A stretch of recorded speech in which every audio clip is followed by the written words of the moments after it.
ഞങ്ങൾ പരാതിക്കാരാണ്. ഞങ്ങളെ കിടന്ന് ദേഷ്യപ്പെട്ടാണ് അവര് വിട്ടത് പോലീസ് സ്റ്റേഷനിൽ നിന്ന്.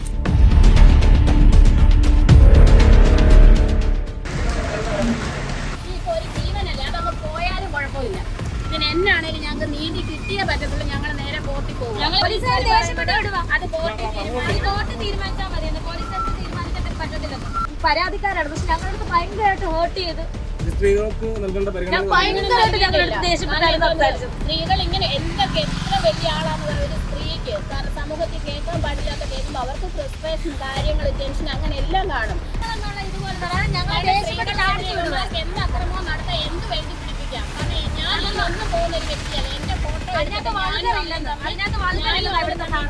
ഞാനൊരു കാര്യം ചോദിച്ചോട്ടെ, ഒരു മനുഷ്യനാണ് ഞാൻ. 10 കെട്ടിയാലും 12 കെട്ടിയാലും ഇവന്മാർക്ക് എന്നതിന് എന്റെ മരിച്ചുപോയ എന്റെ സുതിച്ചേട്ടനും ഇല്ല പ്രശ്നം. ഇനിയിപ്പോ ഈ പറഞ്ഞ ആരോപണത്തിലുള്ള ആർക്കും പ്രശ്നമില്ല, ആർക്കും പ്രശ്നമില്ല. പിന്നെ ഇത് കുത്തിപ്പൊക്കാൻ ഇവനാരാ? CBI-യോ? ആരും ഏൽപ്പിച്ചിട്ടുണ്ടോ എന്റെ പുറകെ? ഇതാണ് ആവിഷ്കാര സ്വാതന്ത്ര്യം. ഒരു കോലം പിടിച്ചുകൊണ്ട് പോകരാന്ന് പറഞ്ഞ് എന്റെ പുറകെ എന്തിനാണ് നടക്കുന്നത്? ഒന്നും അവന്റെ ഒരു മെസ്സേജ് വന്നിട്ടില്ല. ഇനി എന്തിനവൻ ഇതുപോലെ നാണം കെടുത്തുന്ന മനുഷ്യന് ഇത്രയൊക്കെ ചെയ്തിട്ട് ഒന്നുമില്ലെന്ന് പറഞ്ഞാൽ ഇനി എന്ത് പറഞ്ഞെന്ന് പറഞ്ഞാലും ഈ കേസ് പിൻവലിക്കുന്നില്ല. ഇതുമായിട്ട് തന്നെ മുന്നോട്ട് പോകും. ഒരു സ്ത്രീയെ ഒരു അശ്ലീല ചുവയുടെ നോക്കോ ഒരു വാക്ക് സംസാരിച്ചാൽ അത് തെറ്റ് തന്നെയാണ് നമ്മുടെ ഭരണഘടനയിൽ. നമുക്ക് പാവങ്ങൾക്കും കാശുള്ളവനും തമ്മിൽ നിയമം രണ്ടാക്കിയോ അതൊന്നും ഞങ്ങൾക്ക് അറിയത്തില്ല. ഞങ്ങൾക്ക് നിയമത്തിൽ നല്ല വിശ്വാസം ഉള്ളതുകൊണ്ട് തന്നെയാണ് ഞങ്ങൾ നിയമപരമായ രീതിയിൽ പോയത്. നിങ്ങളല്ലേ ഏൽപ്പിച്ചു എന്ത് ഈ കുടുംബചരിത്രവും ജീവചരിത്രവും തിരക്കാൻ വേണ്ടിയിട്ട്? ലോകത്ത് ഈ പറയുന്നവരൊക്കെ അയ്യോ ഭയങ്കര ആൾക്കാരായിരിക്കുമല്ലോ.